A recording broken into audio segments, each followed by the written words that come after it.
¿Qué? De este sábado que ya pinta desquiciado. No, pero le vamos a poner. No, ahora nos vamos a poner serias porque durante todo este mes nuestra idea era hablar de la cosa más estructural, más biológica, más. No me gusta la palabra dura, no me gusta la palabra batalla, de neurología y de neurociencias que tiene que ver con las condiciones, enfermedades de la neurología, como es la epilepsia. Así que, bueno, un poco vamos a empezar a hablar. Qué temida que es, ¿no? Porque qué poco que se habla. Qué poco se habla, qué poco se sabe. Y cuando a una mamá tiene la primera crisis, uno de sus hijos, la verdad es que cómo cambia todo, ¿no? Cómo se modifica toda esa estructura. Se le tiene mucho miedo, eso es lo que... Se le tiene... La palabra epilepsia da espanto. Sí, totalmente. La palabra convulsión y la palabra epilepsia no significan lo mismo. Es lo primero que yo quiero decir. Ay, por favor, explica eso. Es muy común que se hable de epilepsia y de convulsiones como que fueran sinónimos, como que fueran lo mismo, y no. Bien. Convulsión es la descarga hipersincrónica de neuronas en el cerebro o el movimiento descontrolado con desconexión de la conciencia de la persona. Es muy común que la gente se confunda convulsión, electroanormal, crisis, y como que vaya metiendo todo en la misma bolsa. Yo no voy a ponerme tan profunda hoy. Y a esto también a veces le agregan ausencias. Sí. Bueno, también. La epilepsia es como decir infecciones respiratorias. Dentro de las infecciones respiratorias vos tenés la sinusitis, la rinitis, la tuberculosis, las neumonías, el derrame pleural, o sea, un montón de condiciones y patologías y enfermedades dentro de las infecciones respiratorias. Epilepsia es una familia. Dentro de la epilepsia vos tenés distintos tipos de convulsiones. Se puede empezar a tener epilepsia en cualquier época de la vida. No es que solo son epilépticos los que son epilépticos desde que nacieron. Hay epilepsias de inicio en la vida adulta. Bien. Epilepsia lo que significa es más de 2 crisis no provocadas o una crisis con la certeza o la sospecha de que hay un inicio no provocado. ¿Qué quiere decir esto? Si a vos te da una hipoglucemia, te baja el azúcar, vos podés convulsionar, pero eso no significa que tenés epilepsia. Si a vos se te baja mucho la presión, vos podés tener una convulsión, pero no tenés una epilepsia. La neurona convulsiona por 2 motivos, o porque está deprivada de sustancias que son indispensables para la sobrevida, o por un cortocircuito. Claro. La epilepsia es el cortocircuito, no le falta oxígeno, ni agua, ni líquido, ni azúcar, simplemente es un cortocircuito. Entonces, por ejemplo, yo tuve una crisis provocada, se me bajó mucho la presión, durante unos milisegundos no me llegó agua al tanque, básicamente, y convulsioné. Pero mis electros son normales, yo no tengo una epilepsia. Claro. Hay personas que tienen una única crisis y sin embargo nosotros, porque el electro es patológico y el patrón del electro es el que da ese tipo de movimientos, que pensamos que es una epilepsia. Y después al otro lado tenemos las convulsiones febriles que no entran dentro de la categoría de epilepsia, y para esto te juro que me voy a tomar el bloque. Dale, porque es la que más miedo da. Las febriles son benignas. ¿La convulsión te puede generar daño? Sí, si te golpeas la cabeza, si vomitas y te aspirás, si te caes. En las convulsiones febriles, las crisis son cortas, no dejan secuela. 1 de cada 8 niños sanos del planeta va a tener una convulsión febril en su vida. Por eso los libros dicen que a veces una primera convulsión febril puede no tratarse, salvo que la ansiedad, la angustia, la desesperación, la respuesta desajustada de los padres fue tan severa que uno decide dar tratamiento durante 6 meses a un año. Para dar tranquilidad porque a esa corre familia. riesgo la persona. A ver, para que pueda llegar a existir daño cerebral, la persona tiene que estar convulsionando, sacudiéndose, temblando, no desconectada, más de 30 minutos. O sea, es inmenso. Es tremendo. Vamos a hacer son 2 bloques de este programa. Sí. Sin parar, sacudiéndote. No con los ojos cerrados. Porque la gente piensa que como la persona no vuelve en sí, sigue convulsionando. No. La descarga de todas las neuronas del cerebro en un momento es como vos te hicieras, Mabel, 6 clases de CrossFit juntas en 5 minutos. Claro.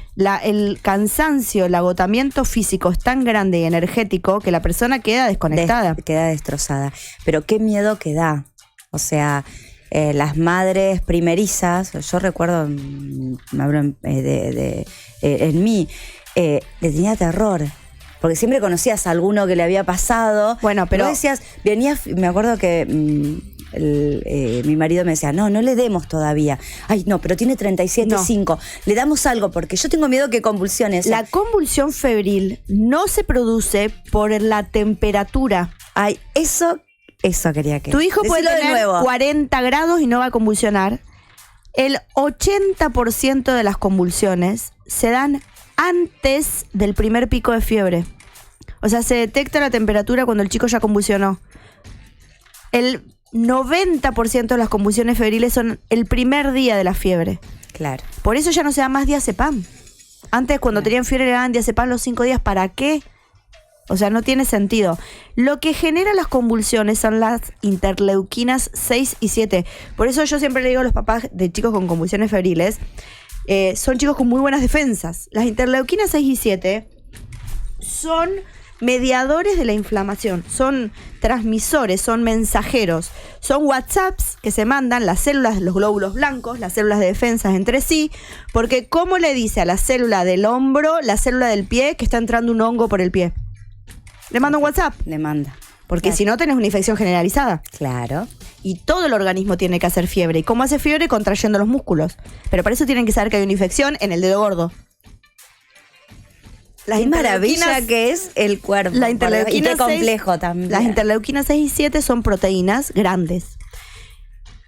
La sangre pasa al cerebro filtrada por un colador. O sea, no es así, pero para que se imaginen, cuando la sangre llega al cuello, tiene que pasar un filtro, como si fuese el embudo de Carlos Paz. Sí. ¿Se entiende? Para entrar al cerebro. El embudo en los adultos es muy chiquitito. Casi nada pasa al cerebro. Todo pasa filtrado. De hecho, tenemos problemas en las personas con infecciones en el cerebro porque hay antibióticos que no pasan. Wow. Porque ya Por eso hay tratamientos como el Spinraza para la atrofia espinal que hay que hacerlas inyectando dentro de la columna para que entren al cerebro. Porque si no, no pasan. Las interleuquinas 6 y 7 son proteínas de tamaño intermedio. Los bebés, hasta los 2, 3, 4, algunos hasta los 5 años, tienen una barrera hematoencefálica que es porosa. La pared de los capilares son más grandes los agujeritos que tienen. Entonces estas interleuquinas entran al cerebro y las neuronas son la toxi. Les caen súper mal las interleuquinas 6 y 7, se irritan y descargan. Por eso, ¿cuándo creen ustedes que el organismo hace más cantidad de interleuquinas? Cuando recién entra el bicho, porque es alarma, claro. Entró el bicho. Hay que atacar y defenderse a morir. Ya. Entonces, ese pico de interleuquinas es el que genera la convulsión porque pasan al cerebro. Claro. Es completamente benigno. Una convulsión febril se puede discutir de esperar. Una segunda convulsión febril no me vayan a ver porque les voy a dar tratamiento. Porque el que tiene una segunda va a tener una tercera. Y después tenemos otro cuadro más raro que se llama convulsiones febriles plus, que son personas que después de la edad adecuada o estudiada siguen teniendo convulsiones y es de causa genética. Alta heredabilidad en las convulsiones febriles. Consulten bien la gallina o el gallo que se están agarrando. Sí. Es muy importante la historia clínica de tu pareja. Si vas a tener bendis. Ah, mira. ¿Viste como la propaganda? Que no pregunté qué signo es. No, pregunté, ¿qué a ver, ¿qué porosidad tenés? No, a ver, alguien en tu familia tuvo convulsiones febriles negativo, intenso, triple cruz. ¿Vos hiciste todo eso con tu pareja actual? ¿Le preguntaste Bastante, todo eso? Sí, hay un montón de cosas que acordé antes. Con mi pareja actual no, porque no voy a tener bendis. Y con el anterior sí.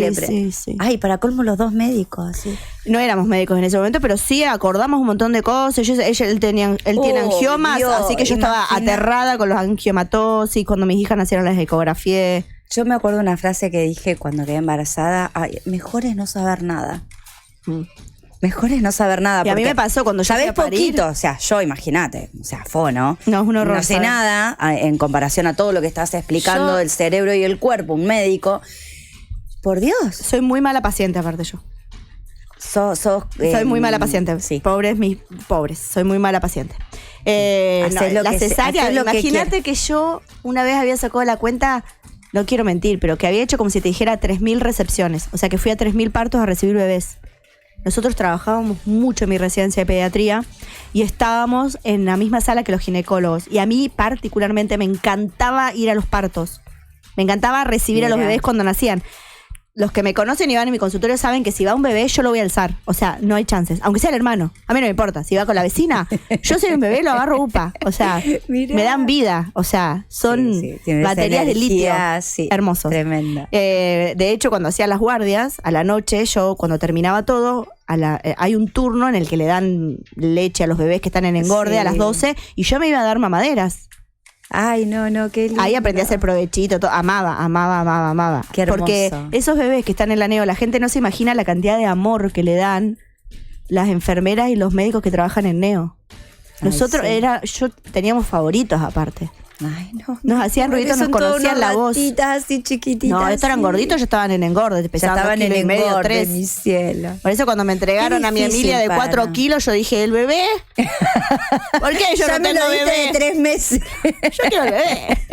Emilia 4 kilos. Ay, me muero. Pero bueno, yo ya cuando fui a parir y después pasé a cesárea de urgencia, yo ya conocía los ruidos. Todo. Conocía los ruidos. No, qué maravilla.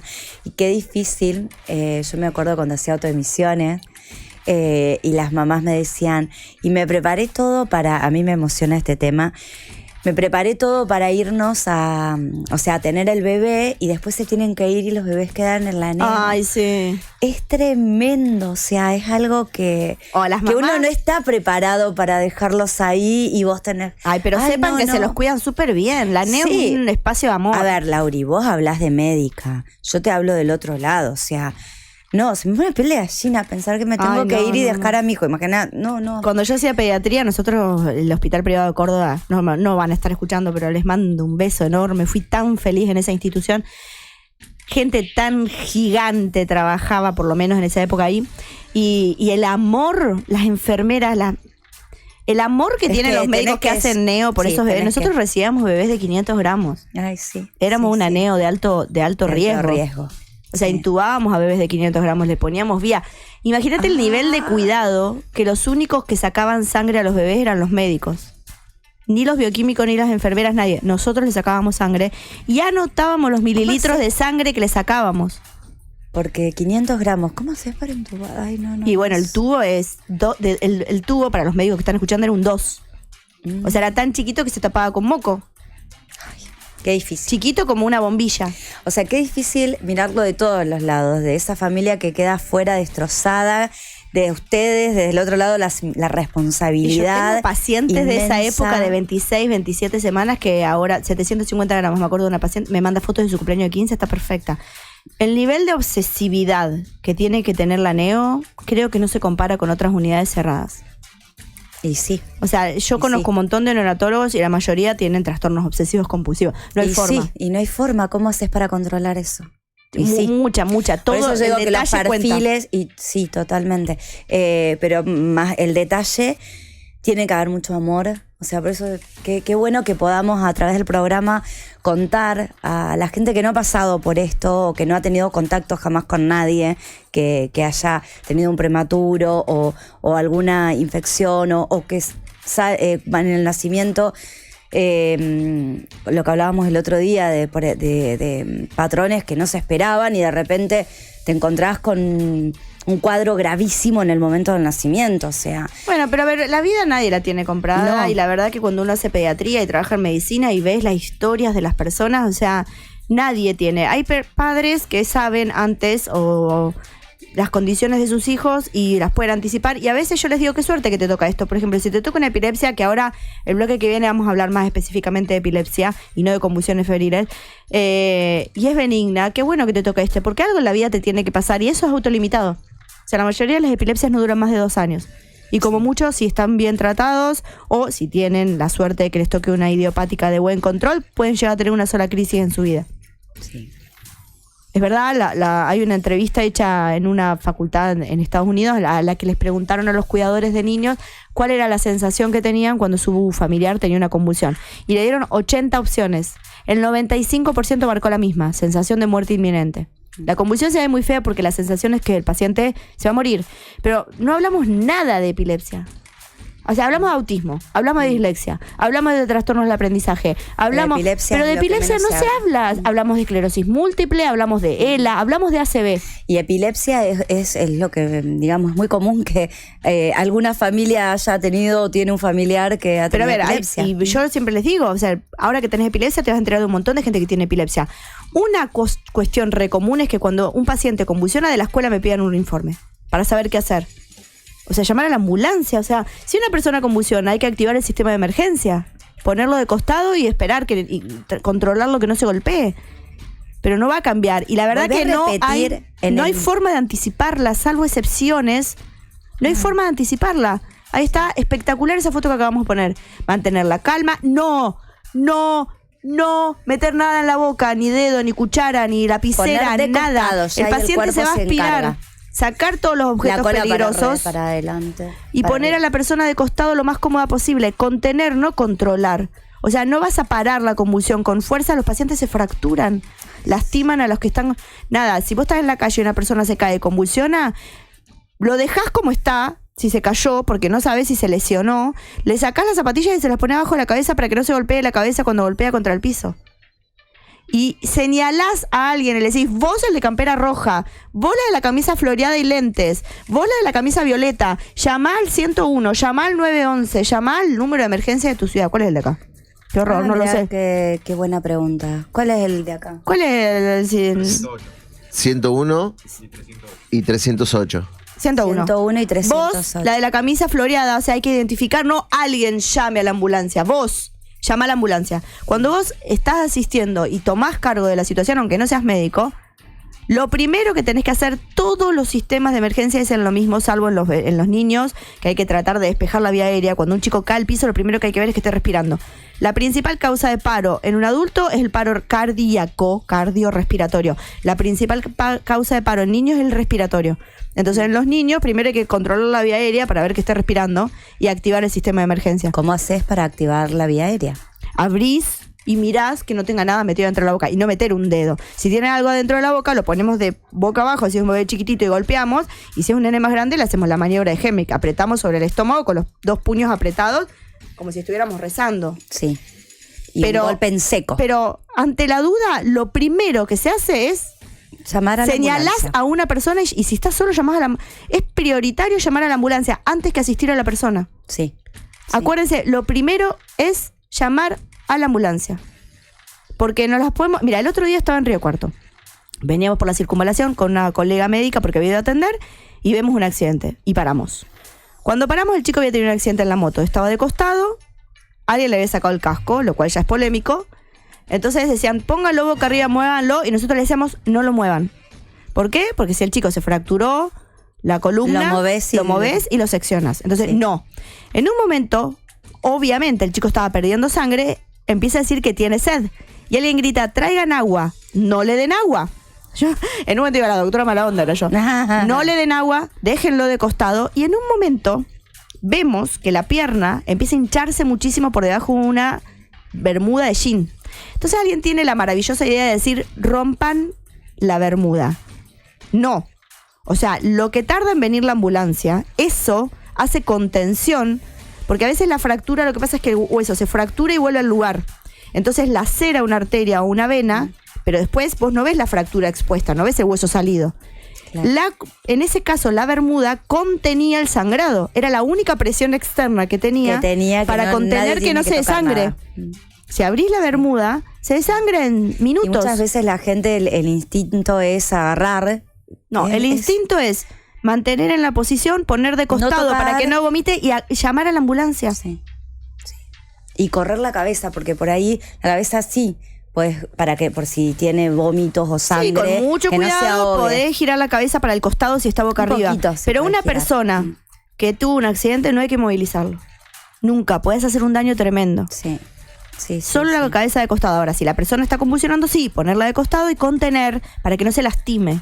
Lo que pasa que también en el momento cuando sucede eso, el sistema también te anula, o sea, la lógica, te asustás y ante el miedo también por ahí yo creo que la gente actúa desde el desconocimiento. Bueno, pero los que nos escuchan en porterisantarosa.com ya no. Ya saben, Lo prioritario es llamar a la ambulancia. Siempre parece que la ambulancia tarda una hora. Pero bueno, algo que es re importante y me parece que quiero que vuelvas a aclarar.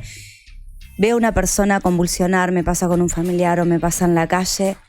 Volver a repetir. Lo ponemos de costado, lo contenemos, no lo controlamos. Si hay cosas peligrosas alrededor, las retiramos. Se sacan. Y si no tengo nada blando para ponerle en la cabeza, un buzo, una remera, una almohada, una prenda de vestir, le saco las zapatillas.